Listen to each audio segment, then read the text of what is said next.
I live rather humble and easy, boring life, and I want it this way. There was a time, a short period in my life, when I wanted to try luxury. So I did travel to most expensive hotels. I slept in five-star hotels. I've done all the. I didn't buy watches. I never was a expensive watch type of guy, but I was trying different things because I wanted to see what was it like. And when you're coming from really nothing and you succeed in business and you make money, then you just feel it's you deserve it, you earned it, and I think everybody should try it. And to try it not because it's amazing, but it's because you would understand how it's not what you expected it to be. You have to live and experience it to understand that the chase from after the money chase and a grind and all the guru advice and businesses is actually not what you imagine it's going to be like. Yeah, it's nice for a minute, for a time, but if go to all these five-star hotels for the 10th time, it feels pretty much the same. And you then actually start missing the home. You rather spend time at home eating your home cooked food rather than these expensive meals in restaurants, which is not always even the most healthiest food. If you go on the internet, you will see the successful people flexing, posting pictures from hotels, restaurants, drinks, parties, rich, fast cars, rich friends, watches on their hands, on their wrists, Rolex, of course, and and it makes you feel like this is it. This is what life should be about, and this is what the pursuit of happiness and success should be. And let me assure you, 100% not true. Not only most of these people are extremely insecure and unhappy, and I met these people in life about their life choices and about their expensive lives they live, but they also quite a lot of them are actually not even that wealthy or successful. It's not a big deal to buy expensive car. It's to actually be able to afford to keep it. Yeah, service it. Just that's the expensive part. The same goes to if you go to expensive hotel. I would rather go to I don't know 3-4 star hotel, but have more experiences while staying on holiday. Go snorkeling, I don't know, skydiving, whatever you like. Like do something really you want with your time and holiday and rest, rather than just spending all your money in staying in a 5-star hotel and then just taking pictures and selfies and putting on the internet. That's not real. This is not true. And it only lasts for a little bit.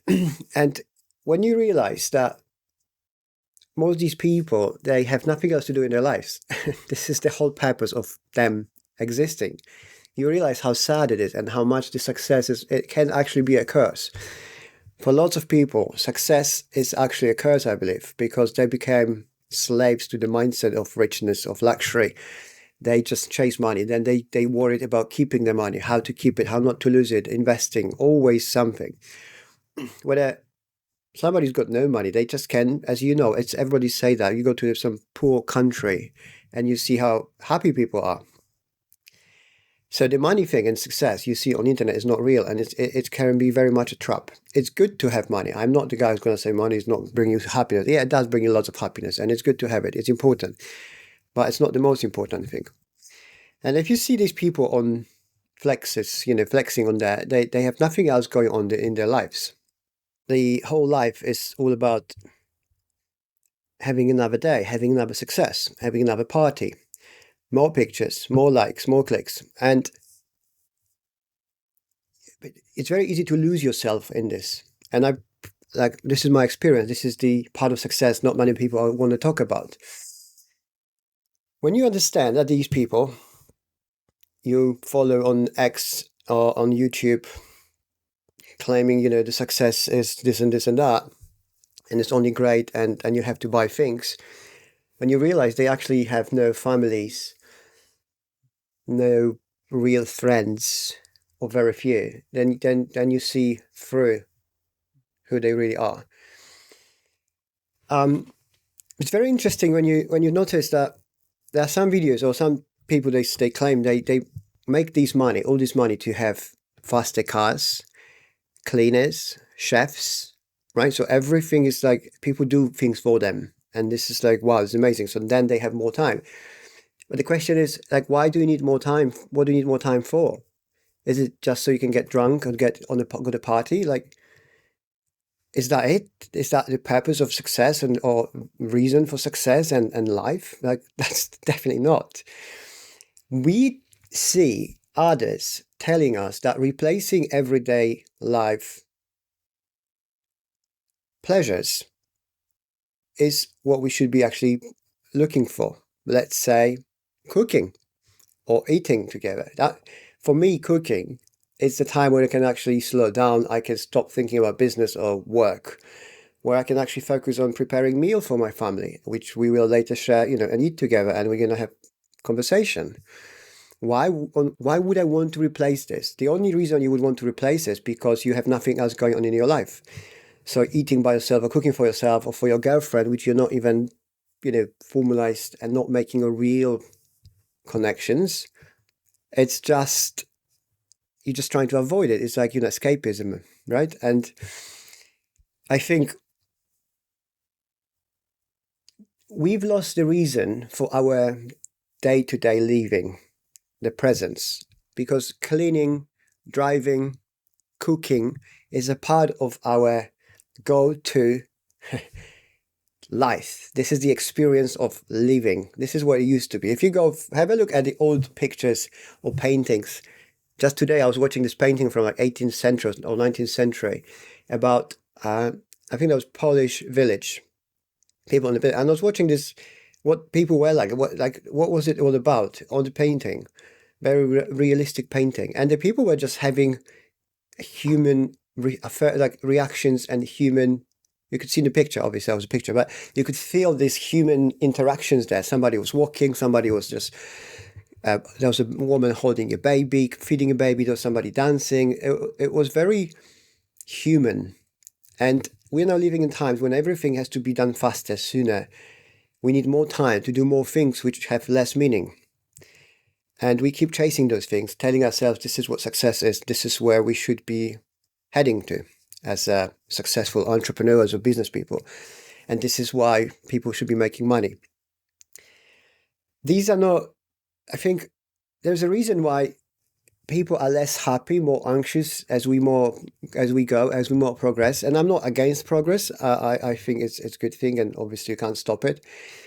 But there should be more conscious decisions within that process and progress, because right now we don't even focus on our days, on our being today, going somewhere. Like you go somewhere so you can get things done, so you have more time. Everything we try to do is to save more time, save ourselves more time. But for what? And what is it so important in our lives that we need more time for? While we are replacing the most important part of our living with time-saving devices or inventions, or having somebody else to do it for us.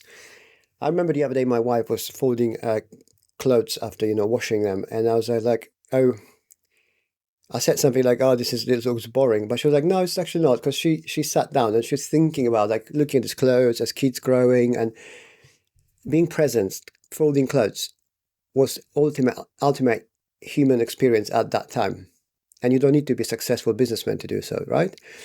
And if you look at all the successful people and these ones I was talking about flexing, they are very not present. These are the very unhappy, shallow, hollow, empty inside people, masking their pain. So you guys can chase it and give him some little bit more dopamine by clicking likes and sharing it. And I think this is the untold part of the success, which most people on the internet, or most, a lot of people trying to tell you. This is missing part. It's life, and it's like, why would you want to be success if you have no family? I don't understand this. Like, if you're in 20s, yeah, that's fine. But if you're like 30, 40 and you see pictures of these guys going to parties and flexing watches and pictures, it's incredibly sad. Incredibly sad if you think about this. These people should be building strong families, passing on experiences to the next generation so their life continues. But instead they chasing girls and cars, watches and whatever. It's very sad. And these things break, and it's like so I think be conscious, answer yourself, what's your why? If you want to be successful just to have another watch and a car, yeah, go for it, by all means, do it, try it. But trust me, and you will mark my words, or you remind my words yourself. It's not what you think it is. It will not give you as much pleasure or as much satisfaction. Or it will, but just very, at the beginning for a very short time, and then it's just won't be there anymore. And you will just try to chase next goal, next achievement, next success. So ask yourself this very, very important question, and which will help you understand what you're trying to do. Is like, what's your why in your success? Why you want to be successful? For whom? If it's for you and your own pleasures, you will be unhappy. You will be disappointed. Find your better why. And the best wise to find is to do it for someone else, somebody you love, somebody who's close to you. And then if you succeed, then it tastes like nothing. It's the best taste ever in life if you can do it. But that's the important part, your why. Find out. Ask yourself, what's your why? If this video resonates with you, please leave me a like. Consider subscribing to my channel. Thanks so much for your time. I hope it helps. And I'll see you next time soon. Cheers.